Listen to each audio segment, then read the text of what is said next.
बिस्मिल्लाहिर्रहमानिर्रहीम, अस्सलामुअलैकुम। Corel Draw में आज का हमारा टॉपिक है 19 नंबर, वो है पेन टूल। यानी कोरल ड्रा में हम पेन टूल का इस्तेमाल कैसे कर सकते हैं, यहाँ हम देख लेते हैं। इससे पहले हमने जूम टूल के बारे में पढ़ा था, बिल्कुल कंप्लीट तरीके से शॉर्टकट भी हमने इस्तेमाल किए थे कि किस तरह हम शॉर्टकट के लिहाज से जूमिंग कर सकते हैं। अब हमारा पेन टूल बेसिकली हम वीविंग के लिए इस्तेमाल करते हैं। यानी कि अगर बिलफर्स तस्वीर बड़ी हो जाती है तो हम उसको मूव करवा सकते हैं, अगर बिलफर्स तस्वीर ज़्यादा हो जाती है हम उसको अपने स्क्रीन के लिहाज से फिट कर देते हैं जो हिस्सा हमें दरकार हो, जिस पर हमें काम करना हो। इसके लिहाज से अगर हम इसकी प्रॉपर्टी भी देखें, पेन टूल सिंपल है हमारे पास। पेन टूल की अगर हम प्रॉपर्टी देखते हैं, इसका वैसे शॉर्टकट है एडोब फोटोशॉप या बाकी सॉफ्टवेयर में मैं पढ़ा चुका हूँ इसके हवाले से।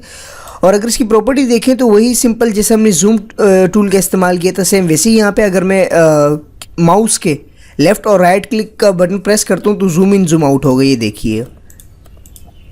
और अगर मैं आउट करता हूँ, ये देखिए।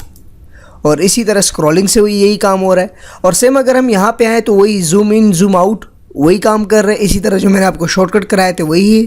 उसके बाद सेलेक्टेड ऑब्जेक्ट जो हम लोग कर देते थे शिफ्ट F2 की मदद से, वो भी यहाँ पे अवेलेबल है। जैसे कि मूव टूल सेलेक्ट करता हूँ, यहाँ मैंने इसे सेलेक्ट किया, शिफ्ट F2। इससे पहले जो मैंने जूम टूल कराया था उसमें तमाम ये चीज़ें मैं करा चुका था। तो पेन टूल में वही चीज़ें, सिर्फ ये फ़र्क है कि आप इसको व्यू कर सकते हैं जूम एरिया को, और आसानी से आप अपने काम को अपने स्क्रीन पर ला सकते हैं।